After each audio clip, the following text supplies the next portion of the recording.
أعوذ بالله من الشيطان الرجيم.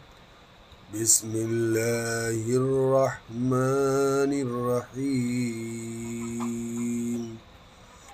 إن الله وملائكته يصلون على النبي يا أيها الذين آمنوا صلوا عليه وسلموا تسليما.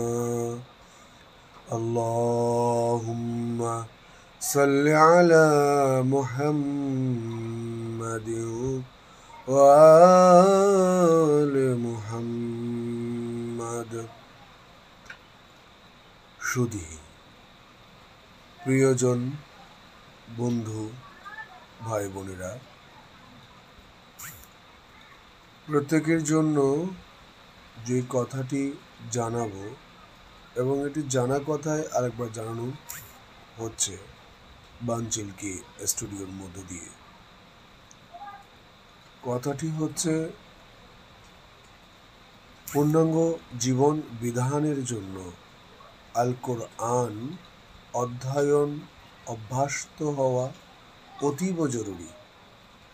ইহার দ্বিতীয় কোনো বিকল্প ব্যবস্থা এখনো পর্যন্ত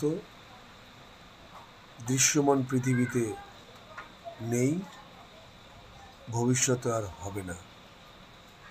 তাই সুচিন্তিত সত্য বুদ্ধির উপলব্ধি যাদের মধ্যে এসেছে তাদের জন্যই আমার এই কথাগুলো প্রযোজ্য। এখানে কোনো প্রকার ফেরকা মাযহাবের বিষয় নিয়ে বলা হচ্ছে না, বলা হচ্ছে সমগ্র মানব জাতির মুক্তির জন্য যে জীবন বিধান আল কোরআন, ওই আল কোরআনের যথাযথ মূল্যায়ন করার লক্ষ্যে কথাগুলো বলছি। আল্লাহ প্রত্যেককে হেদায়েত দান করার তৌফিক দিক। আল্লাহর কাছে হেদায়েত চাইলে আল্লাহ অবশ্যই হেদায়েত করেন। আল্লাহ ন্যায়পরায়ণকারী, আল্লাহ রহমান, আল্লাহ রহিম। আল্লাহ পাক রব্বুল আলামিন তার দাসকে কাল হাসরে সর্বপ্রথম যেই বিষয়টি জানতে চাইবে সেই বিষয়টি হচ্ছে রাসূলুল্লাহ সাল্লাল্লাহু আলাইহি সাল্লামের নিকটস্থ আত্মীয় আহলুল বায়াতের প্রতি ভালোবাসা ছিল কিনা। ওই আহলুল বায়াতের প্রতি ভালোবাসার বহিঃপ্রকাশ হচ্ছে কোরআনকে জানা, কেননা তারা আল্লাহ রাসূলের রেসালতের অভিভাবক এবং আল্লাহর কোরআনের শিখিয়ে দেওয়ার, জানিয়ে দেওয়ার একজন ইমাম। আল্লাহ রাসূল আল্লাহর কোরআনকে এবং আহলুল বায়াতকে মানব জাতির মুক্তির দিশারির জন্য দিয়ে গেছেন।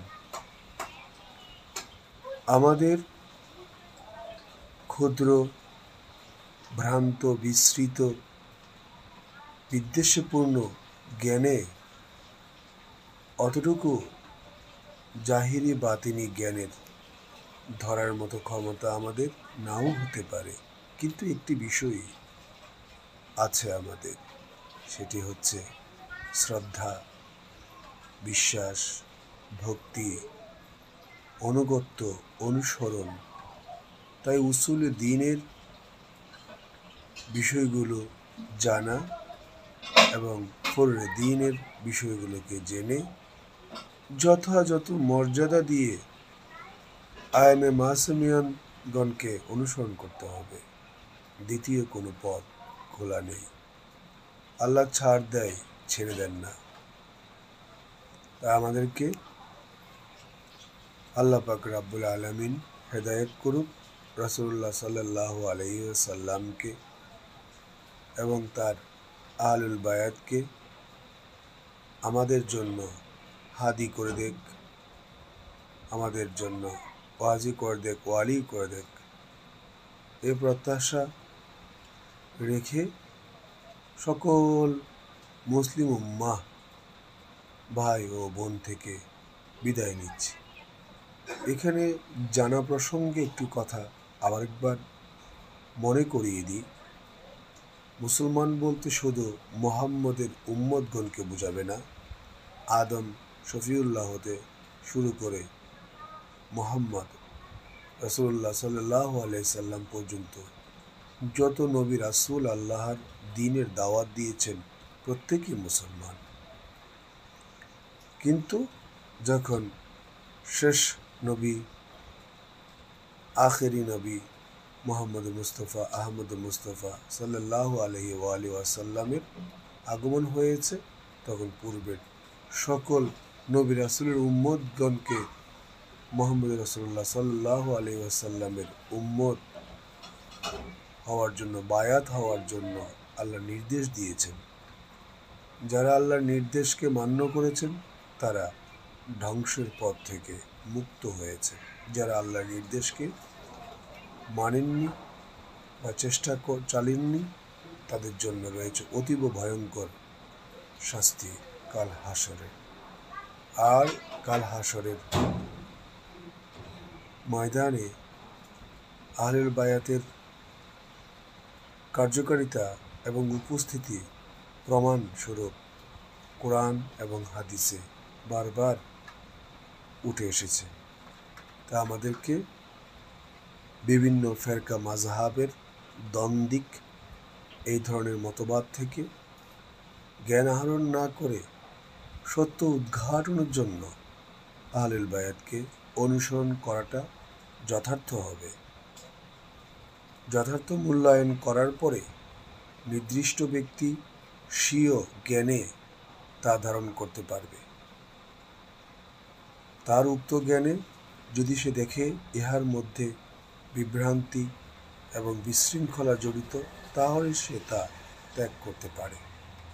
মহান আল্লাহ পাক রব্বুল আলামিন আমাদেরকে সত্য সরল পথের সন্ধান দান করুক।